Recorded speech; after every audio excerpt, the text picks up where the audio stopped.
Welcome to Bucs Insider Live. Casey Phillips here with senior writer and editor Scott Smith. And you know what's great?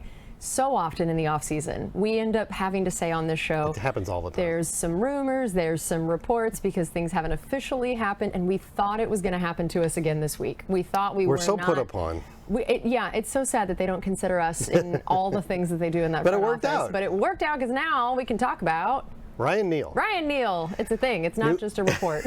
New Bucs safety. I don't know if he's physically signed yet, but he had his physical already this morning. I got a text that he was walking to the office where he's going to actually sign the contract. We're going out on a limb. So we're going with it. The Buccaneers have signed safety Ryan Neal. He was a guy, weirdly, that got the qualifying offer from the Seahawks to be a restricted free agent because he had 3 years of accrued free agency credit and an expiring contract, which makes you a restricted free agent if your team gives you the qualifying offer. And when you get that, that means as long as you sign it, then they have the ability to match any contract any other team does. But then Seattle decided to remove that reportedly for salary cap purposes because they're pretty tight against the cap, and the Bucs pounced. And it's kind of a sneaky good signing. You don't expect that in early April, right? Yeah. There's that early rush. Buccaneers were able to get back a couple of their own guys like Levante and Jamel, and they signed Baker Mayfield, and that felt like the big stuff the Bucs were going to do, especially considering their cap situation.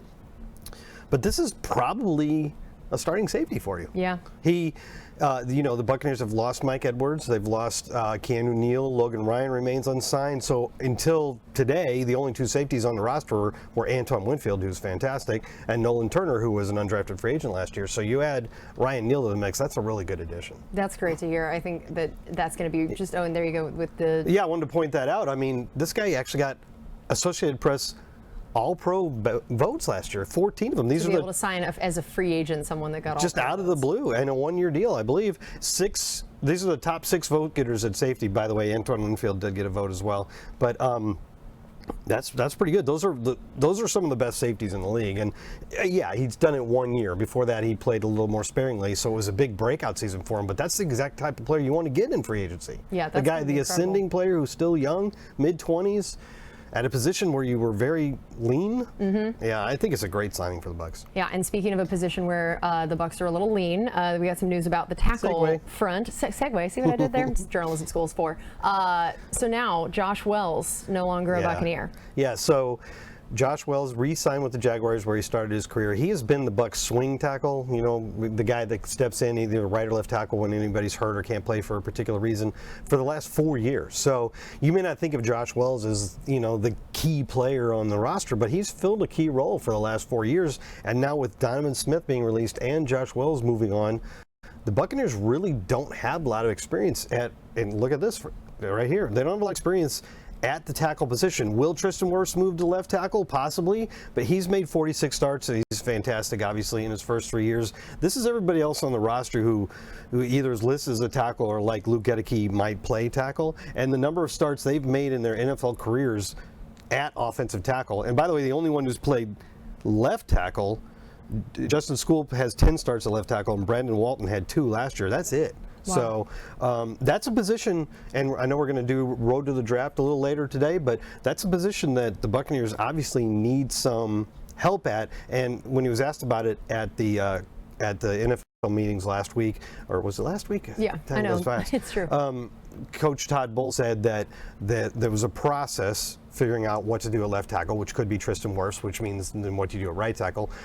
But there's no panic. So they have a plan. It could involve the draft, or it could involve some of these players that haven't had a lot of experience yet stepping up. So it's a position to watch for sure. Yeah, that's going to be interesting. And how do you feel like that could even affect looking at this quarterback battle between Trask and Baker Mayfield? Of the type of offensive lineman you look at, the type of quarterback in the pocket and the scrambling. Yeah, I'm not sure there'd be a huge difference. I don't think either of those guys are particularly mobile. Probably Baker Mayfield's a little more mobile than Kyle Trask, but his rushing numbers through his first 5 seasons in the league have been, like 150 yards a year. So he's not a guy that gets out and runs a lot. He's probably a little bit more mobile than Kyle Trask, but to to Trask's credit, we don't really know yet. Right. Yeah, So that's very true. Maybe he's going to be more mobile than we expect. Yeah. And now I know that you brought up the league meetings, and Coach Bowles talked about a lot of different things. And one of the things he was asked about was the running back position. Knowing that Leonard Fournette is not coming back, and again, this is, I'm sure, something we have talked about and we'll continue to talk about in the road to the draft as well. But what is the running back room going to look like, and do you need more help there? What do you have on your roster already? Do you need to go get someone else in free agency? Because there are a fair number of guys out there in the free agency market. There's only 3 on the roster right now. You got Rachaad White, and you signed Chase Edmonds, and you have Keyshawn Vaughn, who's going into the last year of his rookie contract. And it's kind of been, I guess, sparingly used would be the way to put it. Rachaad White is your lead guy. I think you're definitely going to have a couple additions there before training camp. And it could be another veteran guy who could stick and be part of the rotation. But Rachaad White is the guy, and Coach Bowles said at the meeting we were just talking about that they're looking to help develop him into a more complete back, a guy that can play all 3 downs, that's going to catch passes, that's going to block, that's going to get upfield, and crucially, and only because Coach Bowles brought it up, he's got there was that great angry run. Love that. He's got to protect the football. And we heard Dave Canales, the new offensive coordinator, when he was talking about his offense, it's the very first thing he stressed is ball security. You just cannot turn the ball over. So it wasn't terrible. I think he had 3 fumbles last year, but he has to prove that he can solve that issue, which it wasn't a huge issue. Right. But, just can't turn the ball over. But just to be a guy that can complete back, and that involves catching passes. And if you look at this, did you know he caught 50 passes last year? Would you guess that? I would not have picked that number. I knew he caught some, but honestly, I knew Fournette also caught a bunch. So it shows how much we threw to running backs last year. Yeah, and Tom Brady was getting rid of the ball quickly, especially last year. But that's, other than Mike Allstott in his rookie year, that's the most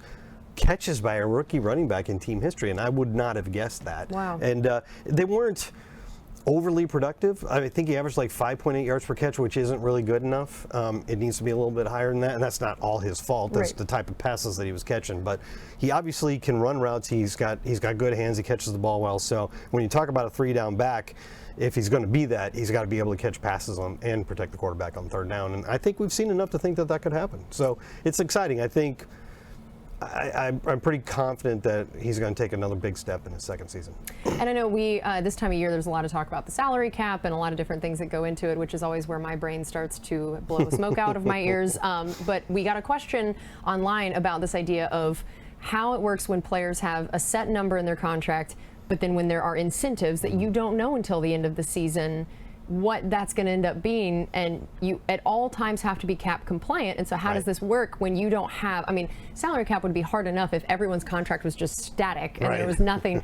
Then you throw this in. Tell us how this works from a cap perspective and how these kind of contracts affect what the team can do. It's funny because you have an NBA background and among other things, and I find their cap to be way more complicated. I think this is part of why I just have sort of given up on the concept as I started there and tried to understand. And I don't get what's going on in the NBA at all. There's so many different types of contracts and rules and whatever exceptions. Especially now these 2-way contracts. I don't even get that. So we're talking about NFL and the words for the question that you asked me, the I guess acronyms you need to know are NLTBE and LTBE, and that means not likely to be earned or likely to be earned, and that's based on what the player had done the previous year or previous years. So if you give Baker Mayfield a contract and the incentive says if he throws 10 touchdown passes, he gets another $1 million, that's an LTBE because he's probably going to throw 10 touchdown passes, if he were the starter. And if that's the case, then those have to be accounted for in the current year's cap. But if they're not likely to be earned, if it says he gets $1 million if the Bucs win the Super Bowl. I hope the Bucs win the Super Bowl, but you can't say that's likely to be earned for any team.